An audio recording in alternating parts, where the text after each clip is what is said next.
Lucid. The Gumbo Files. By Curtis Long. The ticket office in the railroad station at Port Royal wasn't meant for privacy. Its low windows commanded a full view of the train platform. Danny Gumbo pretended to study his newspaper until train time, but his eyes were on the girl who paced up and down outside the waiting room. She was agitated about something, but that alone wouldn't have aroused Gumbo's interest. He was young, single and susceptible. The girl was definitely attractive and neatly dressed, although Gumbo imagined she must be cold because of the lightweight tailored suit she was wearing. Another pair of eyes also watched her, those of a portly, bald-headed man with a ruddy complexion and little eyes. Gumbo and the portly man both had purchased tickets, but so far the girl had not. The train to Rumford rolled in, 20 minutes late, but Gumbo didn't care much about that. He had plenty of time and the main air was pleasant. Gumbo picked up his bag, followed the portly man aboard the train and seated himself. The girl just stood there, apparently trying to make up her mind whether or not to get aboard. As he waited for the train to pull out, Gumbo thought of his mission. When old man Dan Lockhart yowled for his attorneys, they jumped. As junior member of the firm, Gumbo jumped highest. Lockhart specifically had asked for him, probably because Gumbo had a mild reputation for ferreting out problems not altogether concerned with law work. In fact, he was considered something of a detective and trouble spotter. Then the girl swung aboard at the last minute. The train was traveling fairly fast when she lurched down the aisle. The swaying of the coach made walking difficult. As she came abreast of the portly man, she lost her balance and practically fell into his lap. She smiled and apologized, walked to a seat across the aisle from Gumbo and sat down. Gumbo knew the portly passenger had stuck his ticket into the slot of the seat ahead of him. Now that ticket was gone. Gumbo saw the girl glance around covertly and then slide a ticket into the slot of her seat. "Well, I'll be," Gumbo muttered. "She swiped that ticket and is using it herself. Just shows you never can tell about appearances." Just then, the conductor entered the coach and started collecting tickets. The portly man was unaware of the theft until the conductor spoke to him. "Ticket?" The portly man bent forward to examine the slot. "I put it right there a couple of minutes ago. It couldn't have fallen out." Wait a minute. That girl back there, she stumbled against me. I saw her at the railroad station and she didn't buy a ticket. I'll bet she took mine." Gumbo saw the girl flush, and her hands tightened into fists. Gumbo bent down and sent his own ticket skittering along the floor of the car. Finally he arose and ambled forward. "You need glasses, friend. I was at the railroad station, too. I'll bet you'd say you saw me buy a ticket also." "You did. I watched you. You're just sticking up for that girl. She stole my ticket." "Look here," Gumbo said frigidly. "I'm an attorney. Your accusations can get you into trouble. She did buy a ticket, and I didn't. I forgot all about it. And before you go leaping at conclusions, why the blazes don't you look on the floor? You might have dropped it." The conductor reversed a couple of seats, stooped down and came up with the ticket. "Looks like you made a mistake, mister," he said. "I'd apologize to that girl if I were you." "And I'd sue you," Gumbo said. He glanced at her just as he settled back into his own seat. She'd lost that strained expression and was attempting to smile. Gumbo paid his fare in cash, took a receipt and then pretended to look out of the window. When a waiter announced dinner, the girl remained seated. Gumbo could tell that she was hungry. He arose, walked over beside her and bowed. "I'm sorry about all that nonsense," he said. "My name is Danny Gumbo, from New York. Under the circumstances, our fat friend should have asked your pardon and taken you to dinner. Because he didn't, and due to the fact that I respect my own sex, I'd like to make up for his deficiency. Will you have dinner with me?" She looked up at him. "Thank you. I'm from New York, too. Also, I'm broke and I did steal that man's ticket. I know what you did for me and I'm grateful." "That's better," Gumbo smiled. "Confession is good for the soul. We'll forget all about that. The dining car is forward." An hour later, Gumbo escorted her back to her seat. He had been unable to learn her identity, why she was broke, and why her trip was so important that she'd resort to theft to accomplish it. When darkness descended, Gumbo closed his eyes. When he opened them again, they were at Rumford. The portly man was alighting. The girl was not in her. Gumbo glanced through the window at the deserted wooden station, and hoped to thunder old man Lockhart hadn't forgotten to send a car. As he swung onto the platform he saw a flash of trim ankle, heard the slamming of a car door as the girl was driven away. Gumbo sighed and headed for the other side of the depot. There was a car parked there, but no one was in it. He waited 5 minutes and watched the portly man trudge down the road in the opposite direction. Then he saw a tag tied to the wheel of the automobile. It read, "Attorney Gumbo, sorry can't supply driver. You know where my place is. Come up." It was signed in Old Man Lockhart's crabbed handwriting. Gumbo got his bag, started the motor and pulled away from Danny Gumbo the station. The left headlamp was dark. Gumbo knew the roads fairly well, and as he continued to drive, recognition of landmarks became even clearer. The car started to climb now, negotiating the high mountain at the top of which Dan Lockhart's estate sprawled. There was even a private lake there, with some of the best fishing in the world. Gumbo looked forward to that. On his left was a flimsy highway fence, and beyond it a drop of about 200 feet into a valley. On the right-hand side a cliff rose, stark and jagged. If Gumbo had not rolled down the window, he might not have heard the start of that avalanche. First there was a loud cracking sound, like a tree being mowed down by a heavy tank. Then bits of loose stone and earth rained on the roof of the car. Gumbo squirmed over to the right and peered up. He saw a gigantic boulder roll off the edge of the cliff. There was not time to manipulate the car. Gumbo threw the door wide and crouched in the comparative safety of the cliff. The huge rock hit the rear end of the car, dragged it through the fence, and both plunged over the precipice. Gumbo shivered, then frowned. Had it really been an accident? A killer, planted high up on those cliffs, could have dislodged the boulder at a given moment. He'd have known too that Gumbo was in that car, by the darkened headlamp. Gumbo risked his life to go down the almost sheer wall and reach the smashed car. His bag was intact. He opened it, reached to the bottom and brought out a flashlight and a .38 caliber automatic. The gun felt comfortable and reassuring in his grasp. He heard a car come to a stop on the road above. "Don't leave," Gumbo yelled. "I'm coming up and I need help." He looped the grip around his neck, using his necktie to do so. This left both hands free to scale that wall. A slender young man with an ashen face and wide, staring eyes met him. He was about 20 and there was something akin to terror in his eyes. "There was an accident," Gumbo explained. "A boulder took my car over the cliff. I have to reach Lockhart's place as quickly as possible. I'll pay you $5 for the ride." "Don't have to pay me," the young man said sullenly.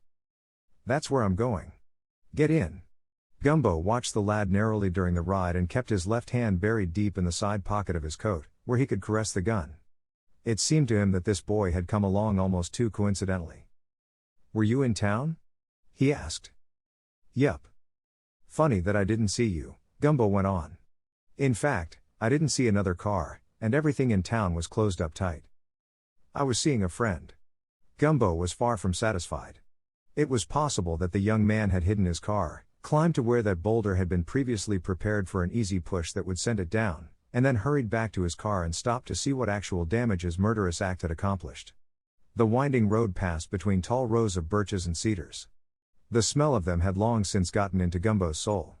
He was glad to be back, despite the grim welcome he'd received. His driver brought him directly up to the front door. The car immediately pulled away toward a servant's cabin about half a mile to the rear. A light flashed on the porch. The door opened and a woman admitted him.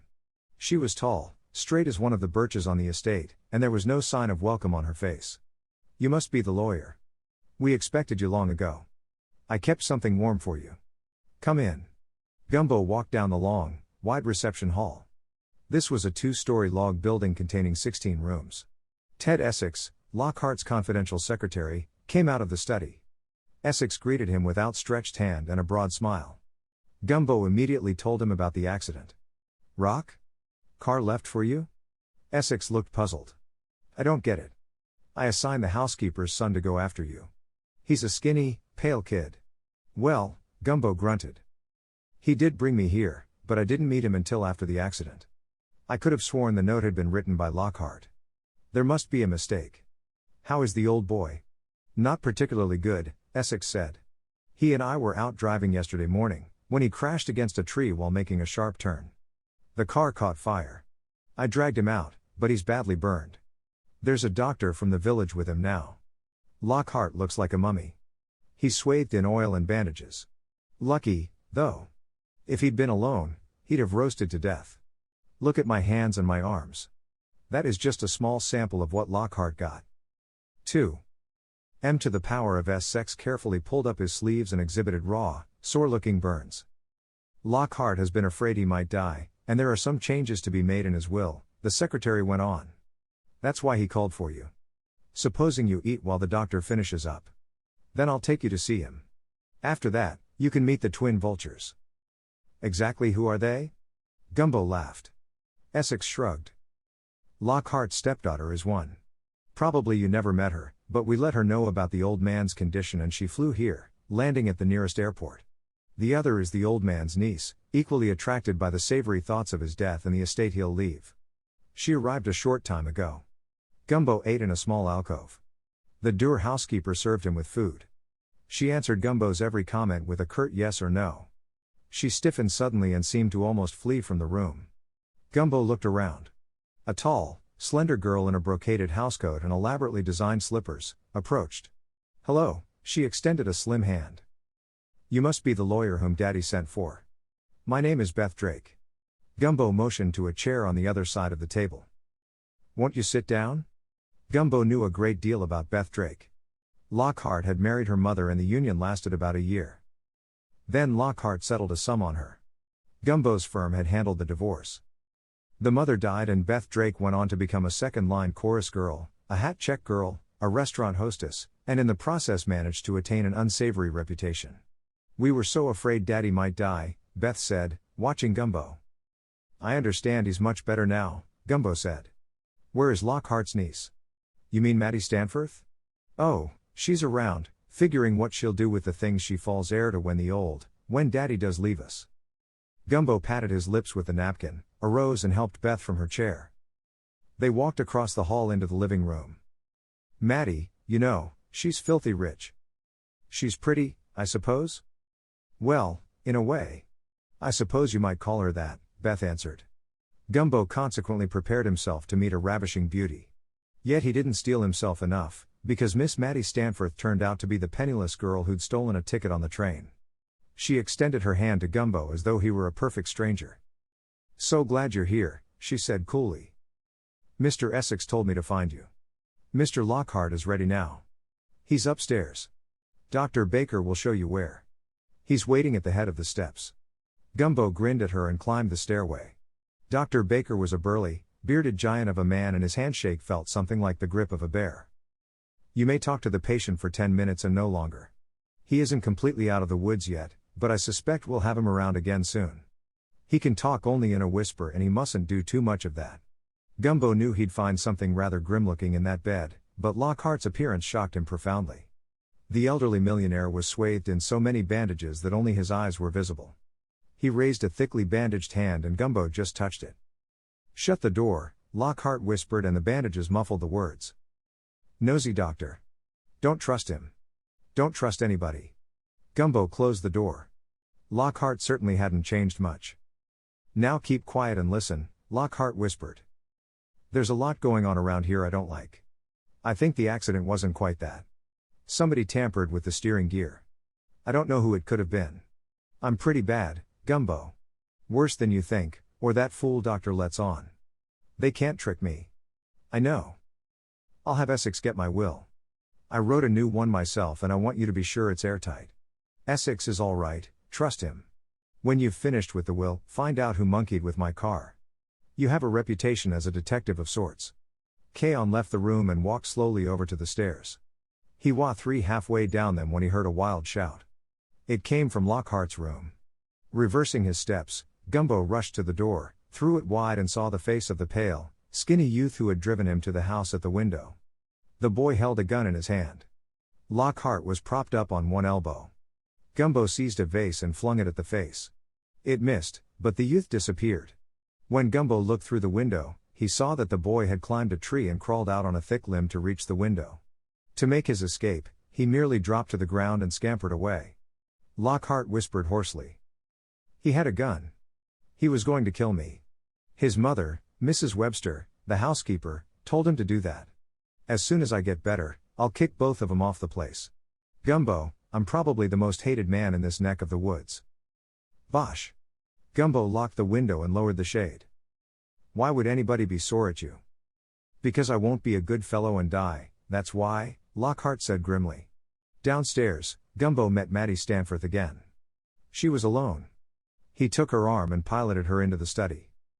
You can imagine my surprise at seeing you here. Who brought you up? Bruno came for me, she said. He's the caretaker. If I'd known you were coming here, I'd have certainly asked you to ride with us. After all, you are a friend.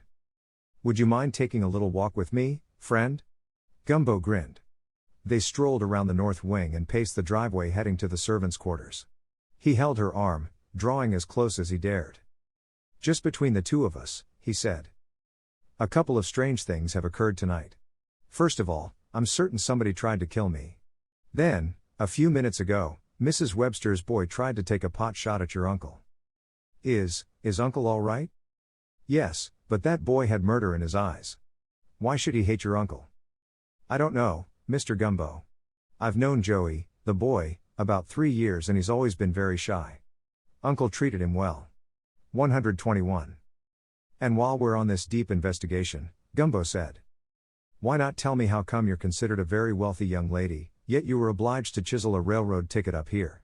She lowered her head slightly. I suppose you think I'm a thief. I had to get here tonight because I feel that something is going to happen. But I'm not rich. I work for a living, and when Uncle Dan Lockhart sent for me, I happened to be dead broke. The boss was away and I couldn't even get an advance. Gumbo smiled. It's rather refreshing to find someone who will tell the truth. Such instances are rare in my profession. Now supposing you tell me why Lockhart sent for you. Maddie never had to answer that question. The complete silence of the mountain was broken by a single shot. It came from the vicinity of the lake. Gumbo seized Maddie's wrist. Come on. They reached the lake and made a futile search of the south shore. Gumbo went to the first boathouse, stepped inside and lighted a match. There was nothing. With Maddie beside him, he went to the second, scraped another match, held it high and instantly blew it out. But Maddie had a glimpse of the grisly object that stared unwinkingly, unseeingly up at the roof. It was Mrs. Webster, the housekeeper. Here was a bullet hole in the middle of her forehead. Go outside and be on the alert, Gumbo told Maddie.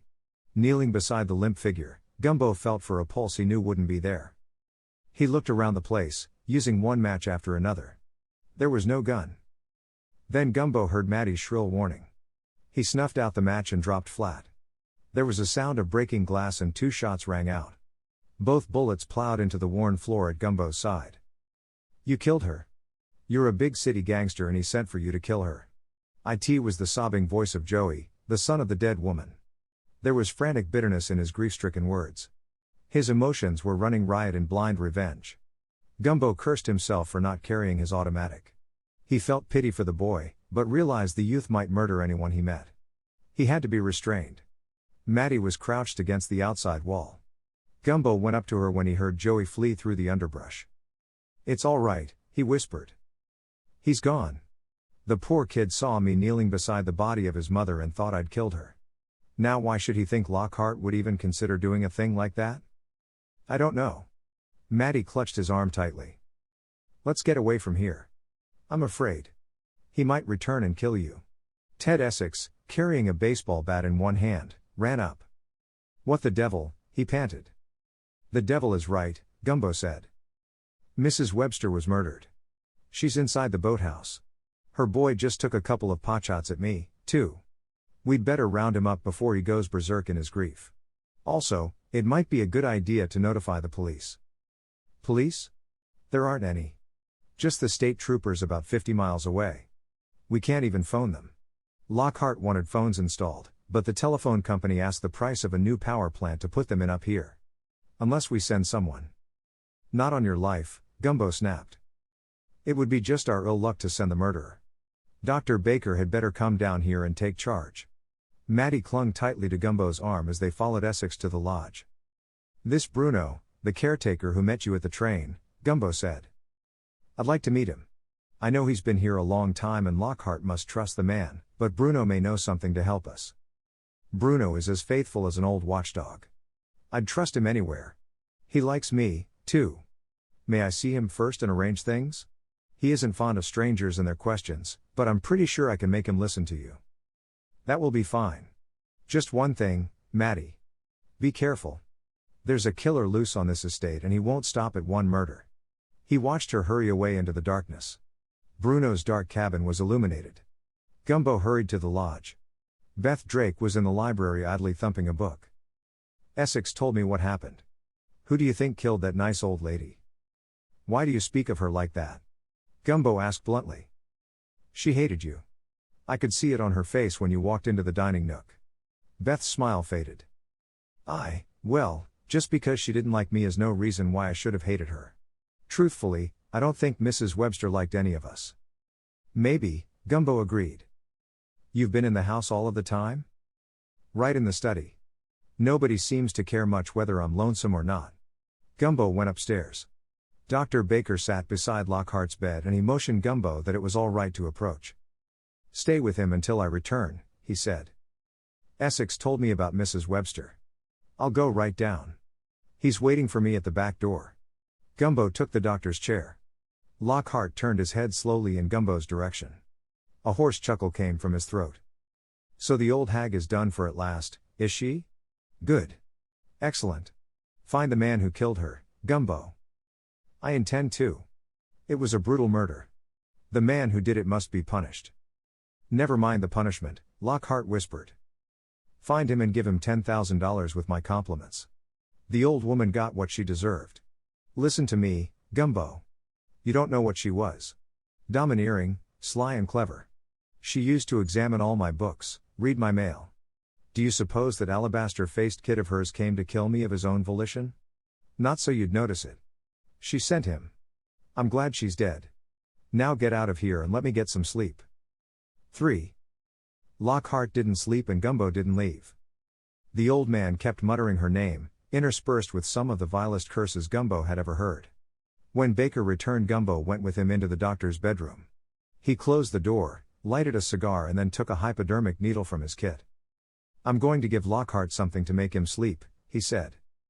Excitement is bad for him. About Mrs. Webster, a very gruesome piece of business. She was throttled into unconsciousness first and then shot. Whoever did it was a very strong person, her neck was almost broken. I covered the body, but of course I didn't move it.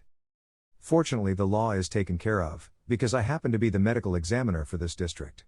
In fact, I'm pretty much of everything, including health officer, keeper of vital statistics and even a justice of the peace. We have a tendency to concentrate authority in these parts. Gumbo watched Baker depart and leaned back in his chair, thinking. Downstairs, Essex was sprawled in a chair talking with Beth. He arose when Gumbo came down and asked him to lead him to the study. There he moved back a sliding panel in the wall, exposing a small safe. He spun the combination expertly. From the safe he removed a long, sealed envelope and handed it to Gumbo. Lockhart gave this to me a couple of days ago. It's his revised will, the one he wants you to check over. I'll go out if you want to be alone. Gumbo slit the seal. You're practically in charge here, and Lockhart trusts you. He told me so. Now, let's see, Gumbo whistled long and softly as he laid down the one-page document. He certainly made some changes. I know the contents of his original will. In fact, I have a copy in my bag. He had provided for Mrs. Webster and Bruno, but this new version never even mentions them. Nor you, Essex.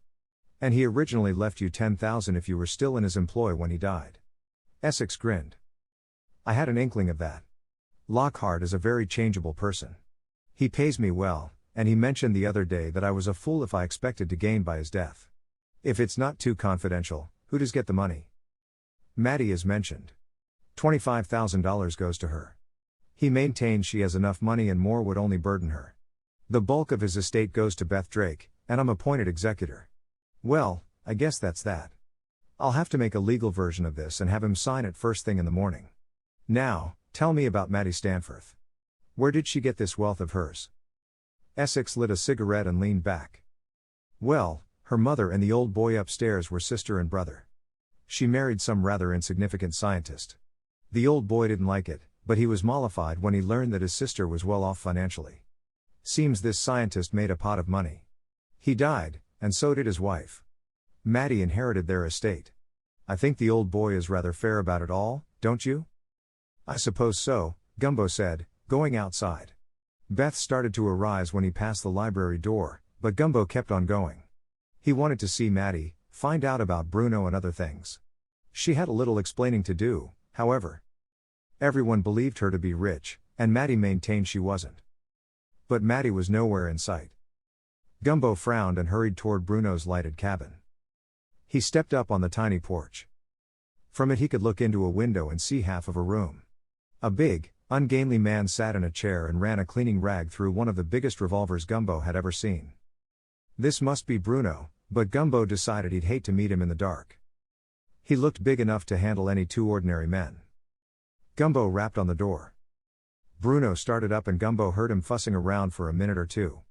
Then he opened up and greeted Gumbo with a scowl. "I'm Mr. Lockhart's attorney," Gumbo said. "Maddie told me she was coming to see you and I thought, after what happened near the lake, that I'd escort her to the lodge." "She left 10 minutes ago," Bruno declared. He started to close the door, but Gumbo put a firm hand against the panel, slipped inside and walked into the room where Bruno had been working. There was no sign of the revolver. Had he been cleaning it because he expected to use the gun, or to remove all traces that it had been used recently? Gumbo wondered about that. "Well?" Bruno growled. "Look, Bruno," Gumbo said softly. "There's been a murder. The killer is still loose and everyone is open to suspicion. I've questioned the others and they've accounted for themselves. What about you? Where were you?" "Right here, where I belong. I know my place, which is more'n that old witch did. I ain't sorry she's dead, but I didn't kill her." Gumbo's eyes roved over the room.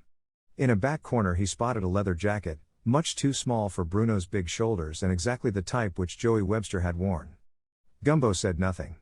He went to the door, murmured an apology and walked out into the night. 20 yards from the cabin he ducked behind a bush. Bruno had been too anxious for him to leave. A murder suspect who is innocent courts an investigation, is eager for it and will answer questions. Bruno had been highly reticent, and now, it seemed, that young Joey was hidden in the cabin. Minutes crawled by and then all the lights in Bruno's cabin winked out. Gumbo moved forward. Someone emerged, who moved softly toward the servants' quarters. Gumbo was no woodsman, but he maintained an even, steady stride and made little sound. He got ahead of this mysterious person and, selecting a dark spot beneath the concealing branches of a birch, prepared to leap on Bruno's visitor. He saw a shadow emerge from the gloom. All his attention was directed at the man who came down the path. Gumbo didn't hear a sound from behind until a man fell upon his back. Gumbo, dropping under the impact, twisted his head as he fell. He had a glimpse of an arm raised high and there was a dagger clutched in the hand. Desperation surged strength into his muscles. With a mighty effort he dislodged the man, wriggled from his embrace, and attacked. Instead of waiting for Gumbo to reach him, the knife dropped to all fours and rolled toward Gumbo's legs. The lawyer went upward and forward and fell with a thump that shook the breath out of him. He started to arise. The killer snapped his arm forward. The knife went wide of Gumbo by a foot as the killer melted into the darkness. Gumbo cursed his luck bitterly. Now both mystery men had escaped. Certainly Bruno hadn't seized him, because nothing short of dynamite would have dislodged that brute. Then who could it have been? Essex? Dr. Baker? Joey? Gumbo fumbled around in the darkness and finally found the knife. It was a peculiar weapon, curved slightly and with its keen edges notched to inflict a ragged wound. The fact that it wasn't perfectly balanced probably had saved Gumbo's life. Dan Lockhart had 2 of these blades as ornaments in his study. They came from some little-known tribe on an island off Africa. Lockhart was a collector, and knew how to throw knives. Gumbo found a stump and sat upon it. His mind was confused with conflicting ideas. Lockhart himself had come into the picture. What if he wasn't quite as badly hurt as he pretended? No one seemed to hate Mrs. Webster more than Lockhart did, excepting, possibly, Bruno. Gumbo shoved the knife between his belt and trousers. Still contemplating this strange turn of events, he headed toward Mrs. Webster's quarters in the servants' building behind the lodge. Joey might have fled there. The door was wide open. Gumbo drew the knife and felt a little better with some sort of weapon in his hands. He made up his mind not to venture out again unless he had his automatic along. He moved into the place and frowned in puzzlement. The state of wildest confusion existed. Drawers had been opened and their contents spilled on the floor. A sewing basket was inverted. Even the small bookcase had been practically torn apart and the volumes lay in a heap, each one apparently examined to see if it contained what the intruder sought. Gumbo started toward the rear of the place and then stopped in his tracks. The floor had squeaked some place near the kitchen. Determinedly, Gumbo approached the kitchen door, which was of the swinging type. He gave it a kick, banging it open, and leapt into the room. Someone crouched in a corner. "Come out of there," Gumbo snapped. Then Maddie moved forward and stopped a few feet away. "Great heavens," Gumbo cried. "What in the world?" The friendly expression on her face was gone. Open animosity shone in her eyes. "I was afraid," she said hesitantly. I have felt you were my friend, but I'm not so sure now." "Put that awful knife down." Gumbo thrust the blade into his pocket. "Maddie, what on earth is the matter? What are you doing here in this house? Who tore the place apart?" "I don't know," she said. "I looked in to see if Joey was here. I wanted to help him. Someone came and I hid. Whoever it was searched every room but the one where I was hiding. Then something frightened him away. I was afraid to move. I thought you were the same man coming back." She turned suddenly and fled out the back door. As Maddie crossed the front porch of the lodge, Essex and Beth Drake stood up. They stared after Maddie and looked puzzled when Gumbo approached them. "She looks as though she's seen a ghost," Essex said. "What's wrong with her?" "Nerves," Gumbo soothed the pair. "Been on the porch very long?" "Since about 5 minutes after you rushed out," Beth said with a pout. "I didn't think I was quite such bad company." "Of course you're not." Gumbo sat down beside them. "Our killer just tried to hurl this knife into my heart." Essex looked at the knife Gumbo balanced in his hand. "With that?" he gasped. "Why, that belongs to the old boy. He'd have a fit if he knew it had been taken." "Beth," he faced the girl. "You'd better go inside. Please." She didn't like it, but she went. Essex sat down with a grunt and studied Gumbo's features. "There's something running through that brain of yours," he said. "I wonder if I'm smart enough to be thinking the same thing." "About Lockhart?" Gumbo queried. "And this knife of his?" "Yes, I'm wondering about him along those lines. I'd like to be sure he's as sick as Dr. Baker indicates." "Just how bad was he after the accident?" "Half conscious and, well, you've seen the bandages. And as for Dr. Baker, he's been in practice at the village for years. Holds about every public office there except town warden. Of course, the doctor may be perfectly on the level and Lockhart is putting one over on him, too. He's a rugged soul, the old man. I've seen him tear a deck of playing cards in half, and he swings an axe like a born woodsman. I'm going up and have a look at him." Gumbo arose. "Just to satisfy myself." Beth Drake blocked his way in the hall and led him into the library. "Maybe you wouldn't mind telling me what's the matter with Maddie?" she asked. "I just went into her room and she practically ate off my head. She's just upset." Gumbo was unaccountably bothered that he had not immediately been able to see Lockhart. Perhaps Beth had deliberately drawn him into the library for a purpose. "Look, attorney, do you have to treat me like dirt?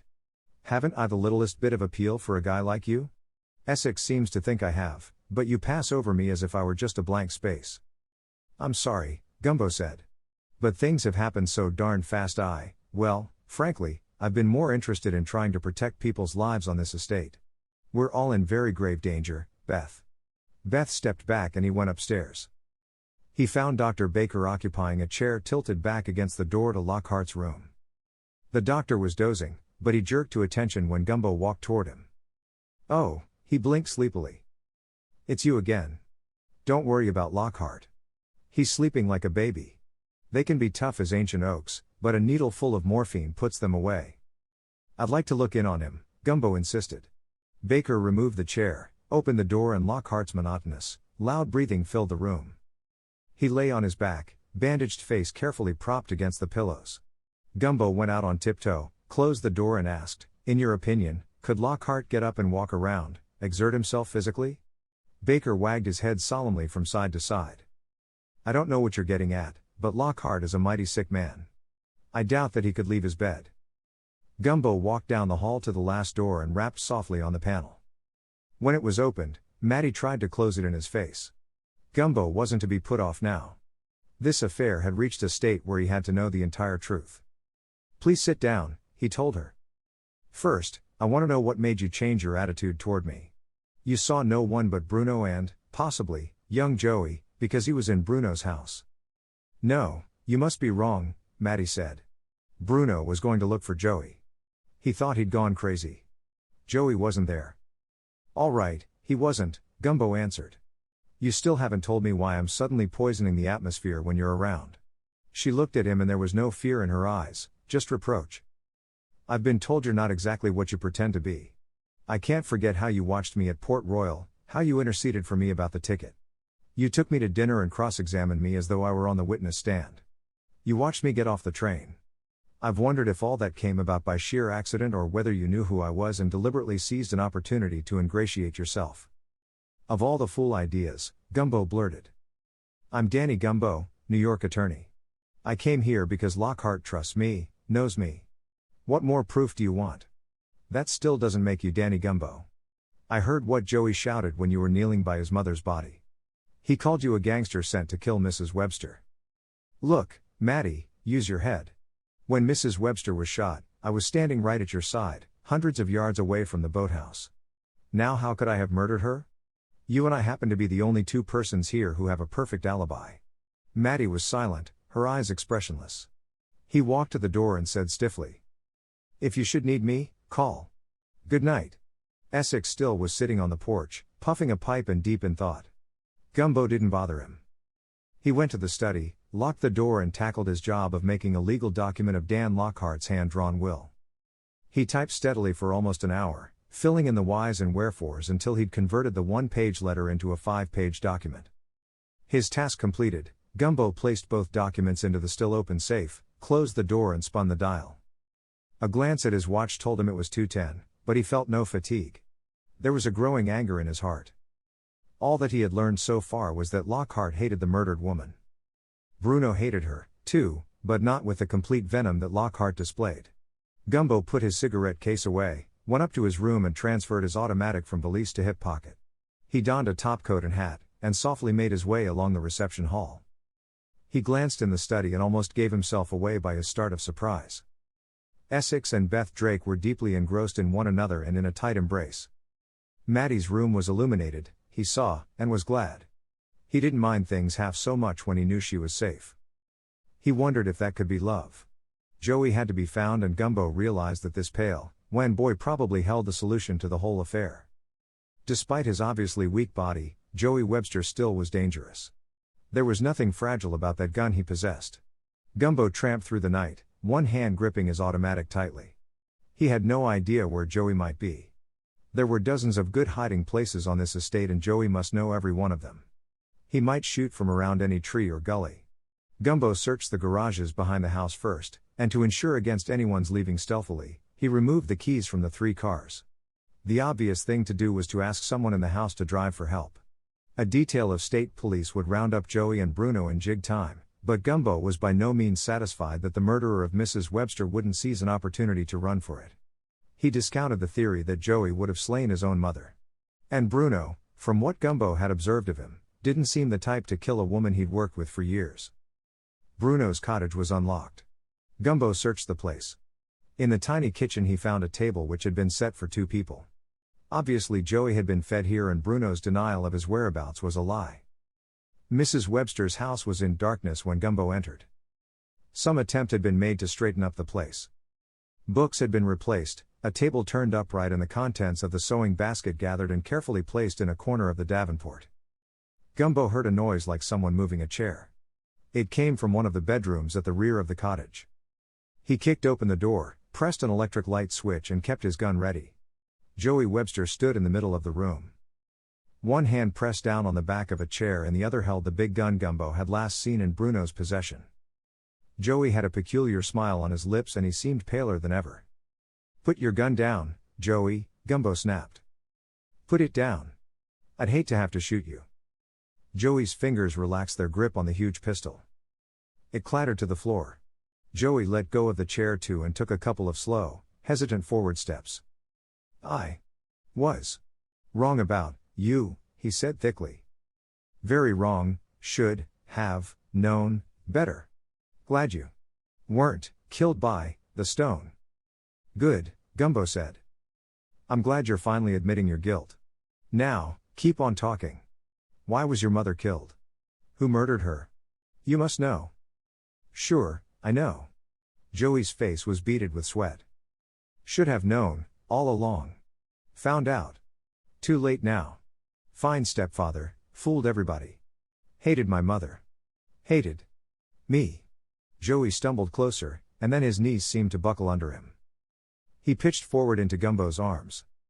The attorney dropped his gun, slid his arms around Joey to pick him up, and then he felt his fingers become wet with blood.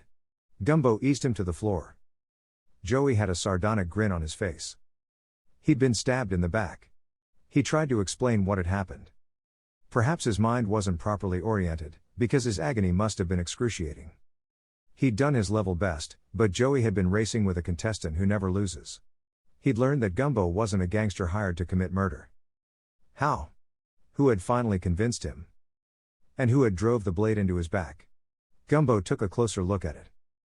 This was the twin of that knife that had been hurled at him only a short time before. Lockhart's knife. Stepfather. That was the answer. Old man Lockhart must have married Mrs. Webster. It wasn't in the least unusual. Lockhart had spent many months on this lonesome estate. Perhaps she'd used her feminine wiles on him, with his money as her ultimate reward. Then he'd become aware of what she was really after, and Lockhart's love became hate. Perhaps that hatred had been mutual. Could she, with Joey's help, have rigged that car to crash? It was possible. The answer, Gumbo told himself half aloud, rests with two men, Bruno and Lockhart himself. Gumbo picked up his gun and Joey's and headed for the house. It would soon be daylight. The case must be closed by then. Essex and Beth Drake were still in the study, seated side by side now and holding hands. Beth actually seemed to have lost her harshness of expression. "Come in, Gumbo," Essex welcomed the attorney. "Be the first to know that Beth has promised to marry me." "I'm glad. But would you mind," Gumbo asked, "if I broke it up for the moment? Something has happened and Essex should know about it. I need his help." "Not if you'll both escort me upstairs," Beth countered. "This has been a rather ghastly, and wonderful, night." She held Essex's arm. "Just the same, I'm still terribly frightened. Haven't you caught that foolish boy yet?"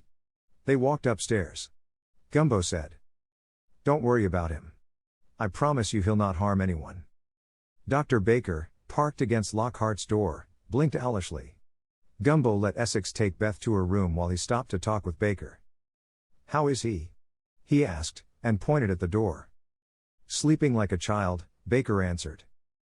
"I looked in on him about half an hour ago." "Good heavens, man, what's that on your left hand?" Gumbo glanced down at the dark stain across the back of his hand.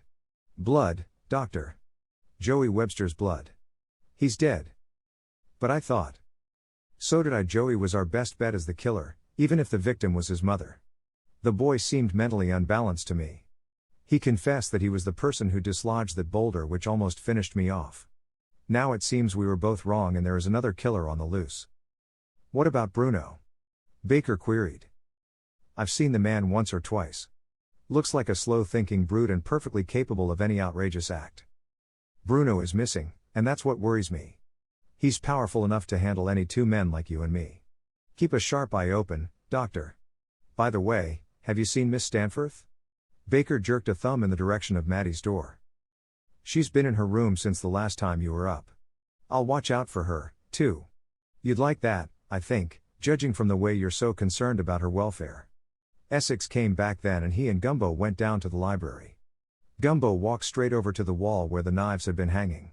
They were both missing, but what interested Gumbo mostly was an oil smear on the wallpaper. He put his nose close to it and sniffed. "Not petroleum, anyway," he said. "It's quite odorless." "Essex, Dan Lockhart was smeared with oil, wasn't he? That's one treatment for burns. Covered with the stuff. Sweet oil, I think it was. Why?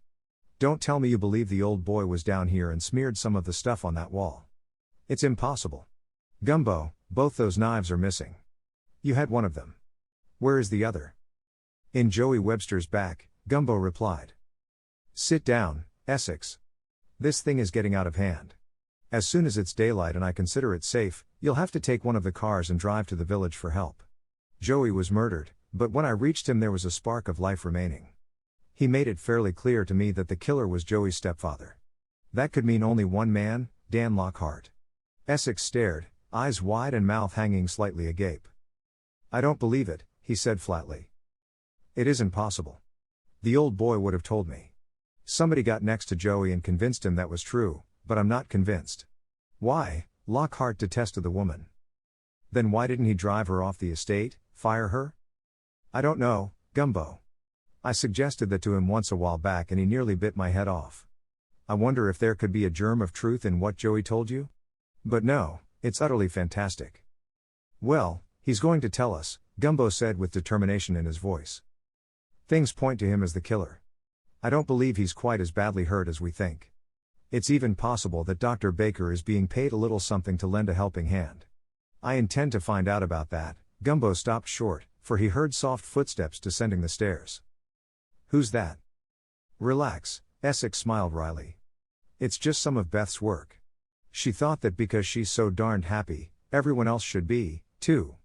She went to Maddie's room and sort of squared things up for you. She told Maddie you had asked her to come down. Viergrit came in slowly. She nodded to Essex, sat down in a deep leather chair and smiled at Gumbo. Beth said you wanted to see me. Essex left so unobtrusively that Gumbo wasn't even aware of his departure for a couple of minutes. He walked over and stood in front of Maddie.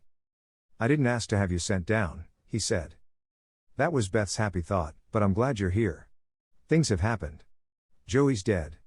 Maddie's face became pale and one hand clutched at the smooth leather arm of her chair. Gumbo went on. He was murdered, but before he died Joey told me a few things. Among them was the fact that he thought of me as a killer. She arose quickly.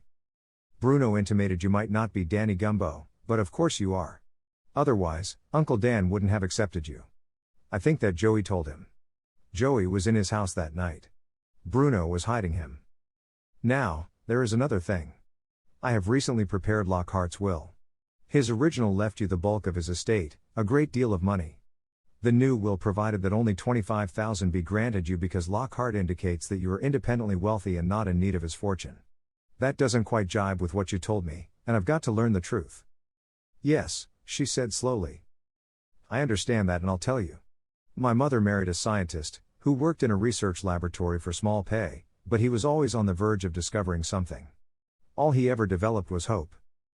Mother was extremely proud. She didn't want Uncle Dan to know she'd married a failure. She'd have spurned Uncle Dan's efforts to help us financially. And there would have been trouble. So you see how it was. Uncle Dan was given to believe that we were wealthy and, of course, he thinks I was left a sizable fortune. The truth is, it took every penny I could manage to scrape together for funeral expenses. I'm going up to see Lockhart now, Gumbo said. If he really did murder Mrs. Webster and Joey, he must be out of his mind and therefore any new will he has made can probably be contested. Dr. Baker was still on guard duty. Gumbo took his arm and piloted the physician into his bedroom. Just to be certain about things, he said. Supposing we take a look at your medicine kit, especially the bottle of morphine with which you drugged Lockhart. Baker bristled. Are you insinuating that I? Doctor, I'm looking for facts. Now, are you going to open that kit, or must I do it myself? Baker shrugged and obeyed. Gumbo picked up the slim vial labeled morphine. He unscrewed the top and poured several tiny pills into his hand. Gumbo moistened one finger, permitted it to rest for a moment against one pill and then touched it to his lips. He grimaced. I thought morphine had little or no taste, doctor. It's slightly bitter. Then you were bamboozled, Gumbo grunted. This stuff tastes sweet. Do you carry saccharin? Yes, of course. There's a bottle of quarter-grain pills, Gumbo. Has someone switched medicines? Let me taste one of those pills. Baker did. Saccharin, he gasped. Why, that means I gave Lockhart an injection of saccharin. It wouldn't make him sleep, yet he's been snoring away and they're making more noise than an army barracks. Let's go in and have a look at him. Nobody is going to trick me and get away with it. You stay in the hall, Gumbo said tartly. I'll look in on Lockhart alone. What's the best way to test him and see whether or not he's feigning a drugged sleep? Baker passed over a small surgical flashlight. Open his eyelid and shine this right on the pupil. You can tell by its dilation whether or not he's drugged. Gumbo took the light and walked briskly into Lockhart's room. The man, thoroughly swathed in bandages, lay on his back, breathing deeply and regularly. Gumbo bent over him, reached toward his right eyelid and turned on the flash. Instantly, the eyes opened. What kind of a silly stunt is this? Oh, it's you, Gumbo. What's up? You've been up, or I'll surrender my reputation as a legal detective, Gumbo retorted. Look here, Lockhart, It's time to put an end to all this nonsense. You're not as sick as you pretend to be. You've been out of bed. You went downstairs and got those knives of yours. There's a smear from your oil-soaked bandages on the wall. I'm warning you, talk to me or to the state police. Lockhart must have realized that all necessity for pretense was gone. He sat bolt upright. All right, Gumbo. Supposing I have been shamming. What of it? I'm privileged to do as I please. I've been badly burned, yes, and hurt, too. I faked my true condition to you. Even that fool Baker thinks I'm worse than I really feel. Why? To see how these doting relatives and employees of mine would take it. I wanted to find out if they'd fight among themselves for a share in my estate. Well, nothing happened. I'm satisfied. I'll make a complete explanation to anybody. Even about the murder of Mrs. Webster and her son Joey? Gumbo expected that Lockhart would be speechless with surprise, but the old man just waved a bandaged hand. There's just one stipulation. First of all, you're to go downstairs and open my safe. Remove the new will you typed. Bring it up here and I'll sign it, make the thing legal. You'll also find an envelope containing $20,000. I want that, too. Get them, do you hear me? Or I'll freeze up on you and every policeman in the country. After hesitating, Gumbo decided to take a chance. Lockhart gave him, verbally, the combination of the safe. Gumbo opened the safe, found the will and the envelope of currency and returned to Lockhart's bedroom. Where's that idiot of a doctor? Croaked Lockhart. Outside, near the head of the steps, Gumbo said. Here is the will, my fountain pen and your money. Now sign it, and give me the whole truth about this affair. Remember, I'm no prosecutor or police officer. I'm here in the capacity of your lawyer. I want to help you, but I can't unless I have the truth. Lockhart managed to wriggle the fountain pen beneath his bandages as he scrawled his signature on the will. Gumbo glanced at it. Hardly much question about the writing. Few people had such a crabbed hand. Now help me up into a better sitting position, Lockhart said. Put your arms around me, you nitwit. Now hoist me up. Wrapping both arms around the man, Gumbo gently raised him. Suddenly one bandaged fist drew back, snapped forward and collided with his jaw. Gumbo slumped across the bed, trying to dust the cobwebs out of his brain. He was vaguely aware of Lockhart shoving him aside, quietly getting out of bed and seizing a flower vase. The vase smashed across the side of Gumbo's head. A door banged. Someone shouted and then a man screamed. The sound of someone rolling down the steps forced Gumbo to get to his feet. He found Baker at the bottom of the steps. Mattie was kneeling beside him. It was Uncle Dan, she cried. He went out the front door and he took a rifle with him. He's gone mad, Lay. He's stark crazy. Gumbo tried to walk to the front door, but his legs were as uncertain as cooked spaghetti strips. He sat down, cursing his futility. How is Baker? Gumbo mumbled groggily. He felt for his gun and Joey's. Both were gone. He'll be all right. Uncle Dan pushed him down the stairs. He's waking up now. Lay, don't go after him. He'll kill you. Gumbo, reeling slightly, was walking to the open door. Warn Essex and Beth to be on guard, he said, and disappeared into the night. Lawrence, with all his bandages, should be an easy mark to spot, but Gumbo didn't see him. It would be light in half an hour, but a lot of things could happen in that short space of time. Gumbo searched until the sky was hazy with light. He stood on the banks of the big lake. There was something afloat about 100 yards offshore. Then Gumbo saw what looked like an arm suddenly jut up. It took him less than a minute to remove his clothing down to shorts.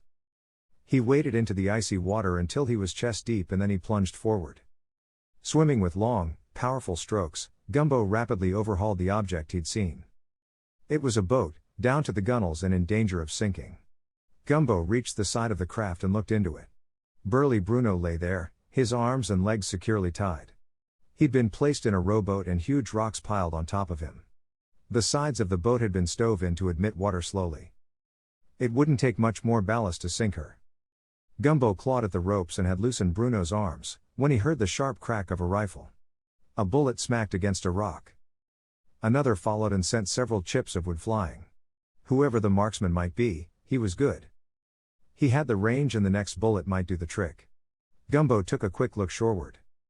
It was light enough now so he could plainly see a figure in an overcoat standing on a huge stone and taking aim with a rifle. There was only one thing Gumbo could do. He seized the boat and deliberately tipped it over. Then he dove, down and down until he thought his lungs would burst. When his head bobbed on the surface, the same crack of a rifle reached him and he went under again. The whirling eddies caused by the sinking boat, rocks and men smoothed themselves out after a short time. It seemed that the lake had taken its full toll. As Gumbo reached the surface again, he heard a shout. Essex, Baker. Beth and Maddie were on the landing, waving frantically. Essex was peeling off his coat. Gumbo started to swim toward them. Willing hands pulled him ashore and he stood there shivering until Maddie brought his clothes. Essex wrapped a topcoat around his soaking body. Bruno may have drowned, he panted. Lockhart must have known just where to find him, sneaked up on him and clubbed him. Bruno's head was bloody. Listen. Essex barked. It's a car, in the garage. Essex began running madly toward the house, with Dr. Baker at his heels. When Gumbo and the girls reached them, Essex stormed out of the garage. The limousine, it's gone. Lockhart must have been watching us and seized the opportunity to escape. Gumbo groaned as they heard this discouraging information. Of course it must have been Lockhart. I removed the keys from all the cars in the garage, but he probably had another one. We'll have to go into the house to get the ones I left there. I need a change of clothing, and besides, if that was Lockhart, he's got the fastest car and a mighty good start on us. Still, he'll never get away. Essex dropped into a chair and mopped his forehead. Baker and the two girls were downstairs. Gumbo swiftly changed to dry clothing. What did you mean? Essex queried. When you said if that was Lockhart getting away in the car. Gumbo shrugged. Nothing. Of course it was Lockhart. Who else could it be, unless there was someone on the estate nobody knew about?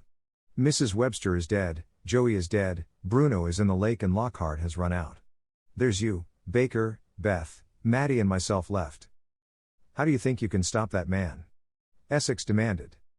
Don't forget, we're not so far from Canada. If he goes that way, Gumbo slid his knotted tie into place. He'll be caught in no time at all. The border is watched carefully these days. He won't have a chance.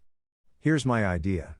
We'll take the other cars, head for town and notify the state police to set road traps all over the area. They'll also send out a 9-state alarm which ought to hem Lockhart in pretty well. Essex got up. Well, I'm not content to sit here doing nothing while that killer gets clear. Where are the keys to my roadster? I'll take Beth and Baker, too, if you like, into town. We'll meet at the post office. By the time you get there, I'll have state troopers functioning. Vi. Gumbo opened a dresser and handed Essex 2 keys. Take your pick. I've forgotten which is which. Essex took the proper key, laid the other on the dresser and fled. Gumbo went downstairs to find Maddie waiting for him. Come to think of it, he said. That note on the car in town was an odd piece of business. I could have sworn it was written by your uncle. How could it have been? Maddie challenged. He wouldn't know what Joey was up to. Granted, he said. That note is still to be explained. When Joey's little trick didn't work, he decided he'd better take me to the estate, especially when he knew I had a gun in my pocket. Later, he tried to gun out your uncle and he darn near succeeded, too. Don't you think we ought to hurry, Lay? Essex will be furious. And what will the state troopers think? Gumbo grinned. They won't get there for a while yet. Anyway, Essex will take care of the details, about the alarm and such. You know, Maddie, there's a brand new angle connected with this case. Before I explain it, I want you to know how one feel about things. Well, hang it all, I'm not going to let a thing like this prevent us from seeing each other. Not unless you wish it that way. I don't, Lay. Of course I don't. I was an impressionable halfwit to have believed you weren't what you said you were. Now, what are those new angles? Simple, my dear. You see, if your uncle is insane, then this new will which he signed before he bopped me on the head is invalid. No court would hold it the act of a sane man, and so the original will is still good. That leaves the most of your uncle's fortune to you. Of course, Mrs. Webster, or Mrs. Lockhart, as you will, was plentifully provided for, but she and her logical heir are both dead, so you get it all. The figures are going to make you dizzy. That's why I wondered about you and me. She sat very close to him as he nursed the sedan along that narrow, winding road. Gumbo didn't say much. He was on the alert for trouble and save that it might have worried Maddie, he would have put his gun on the seat beside him. They rolled into town to find the whole village clustering around the post office. 4 state troopers, 3 in uniform, were there, talking to Essex and Dr. Baker. Essex saw Gumbo approaching and his features grew dark with anger. "What did you do on the way down, Park?" he growled. "Can't you realize this is a murder case?" "I saw the bodies," Gumbo reminded him. "Hello, officers. I'm Danny Gumbo of New York. This young lady is Dan Lockhart's niece." Sergeant Grogan. The trooper in civilian clothes nodded. "I'm technically off duty. For a guy who has just seen 3 killings, you're certainly calm and collected, Mr. Gumbo. But then I guess that's just your training, eh? Heard about you. Regular big city troubleshooter, aren't you?" Beth Drake approached Essex rather timidly and tried to insert her arm beneath his. Essex pushed her away. Beth looked as though she was ready to burst into tears. Gumbo grinned at Essex. "Well, looks as though you might not marry an heiress after all, Essex. Tough going, to win a fortune and lose it all in the same few hours." "I know what you mean," Essex snapped. "Lockhart will be adjudged crazy and the first will stands. Well, at least I'll get 10,000 he willed me there." "I don't know," Gumbo said slowly. "It's a point of law. We'll get around to that later on." What's wrong, Essex? You look as though you're staring at a ghost." Maddie huddled close to him. It's Bruno." I thought he was dead." Leslie Gumbo patted Maddie's hand and moved over toward the hulking form of Lockhart's caretaker. "Strange things will happen," he said. "New ones every day. Last time I saw Bruno he was in the water. Have any trouble, Bruno?" "Hey, what is this?" Sergeant Grogan elbowed his way closer. "I thought you said this bird was on the bottom of the lake." "Oh, yes, so I did." Gumbo turned his most disarming smile on the sergeant. "Seems I made a slight mistake, but all in good faith, Sergeant." "Bruno, you haven't answered my question." Bruno handed over a piece of folded paper. "I got it all right, sir, like you told me to do when we were in the water. Had a bit of trouble with Dr. Baker's hired man. You'd better send someone out there. You can find him tied up in the hen house. I took Mr. Lockhart's limousine, went right to the doctor's and broke open his desk. I found it, all right, but I don't understand what it's all about." "What's the meaning of this?" Baker howled. "Why did you tell this man to invade my home and break into my desk?" Gumbo went back to Maddie's side. "I'm afraid, my dear, that you'll have to face something. Your Uncle Dan is dead. Has been for a couple of days. He didn't survive the accident. Baker buried him, filed a death certificate, a copy of which Bruno got for me. He stated that a tramp had been burned to death in a shack well out of town. Everyone knew the shack burned down and a corpse was found in the ashes. That was Dan Lockhart. Bruno told me what he knew while I cut him loose in the boat. So I sent him to town to look through Baker's records. The doctor had to account for the corpse in some way." Suddenly Essex lowered his head and tried to drive through the crowd. Like a flash, Sergeant Grogan was after Essex, leaping past the excited men and women. Essex reached for his hip pocket, but holsters were made for fast draws. Grogan's big service pistol barked once and Essex fell against a tree near a car, with a bullet through his knee. Grogan kicked the gun out of his hand. "And there you have your complete confession," Gumbo said softly. Essex was behind it all. He simply took advantage of the accident which killed Dan Lockhart. Baker helped him, seeking a nice juicy cut in the fortune Essex would get. First of all, Essex showed up at the estate and told about the accident to satisfy Mrs. Webster, Joey, and Bruno. Then he slipped back to the village and Baker fixed him up with bandages that could be quickly removed. Like a cast with hinges, I suppose. Just open it up and there you are in the flesh. Beth Drake always had been sweet on Essex, so he knew she'd be a pushover. He returned to the estate as Dan Lockhart, but so bandaged that he couldn't be recognized. However, Mrs. Webster had her suspicions and for that reason she was murdered. And he told Joey that Mr. Lockhart was sending for a professional killer to do away with Mrs. Webster, Bruno added. Even I fell for it. And believe me, Mr. Gumbo, I was set to wring your neck more than once. Bruno's grim face almost managed a smile. Thanks, Gumbo grinned. For not trying. Anyway, Essex sent for me so I'd be there when things happened and I could draw up a new will which left everything to Beth instead of Maddie. I noticed that whenever I saw the bandaged man, Essex was never there. It made me wonder, but naturally, I didn't dream he was taking Lockhart's place. Not until he signed the will, a perfect forgery. He must have practiced Lockhart's handwriting for days. Well, he gave himself away when he signed that will. He had to use a pen and he loosened the bandages. They fell away from his forearm a bit and I noticed a peculiar burn mark. I'd seen it before, on Essex's arm when he showed me how he'd been burned in the accident, too. Essex had a perfect idea. He'd kill Mrs. Webster and Joey to prevent them from claiming any part of the estate, which would have been large because Mrs. Webster was really Mrs. Lockhart. He also tore her house to pieces looking for a copy of the marriage certificate. I presume he got it. Baker issues licenses here and I'll wager he drew up the one for Dan Lockhart. Probably married them, too, so Essex needed his services badly. Bruno got in the way, so he was staked out for a rough finish, too. Essex planned to let me watch him sign the will, hand over $20,000 in cash. Then he slugged me, ran out of the house and removed the bandages temporarily. He got rid of Bruno easily enough.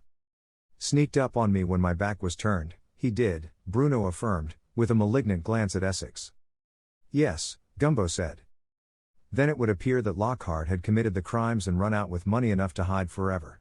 Later on, Essex would have married Beth, claimed Lockhart's fortune according to the new will, and after he made sure all the estate was in his hands, Beth would have gotten the bounce.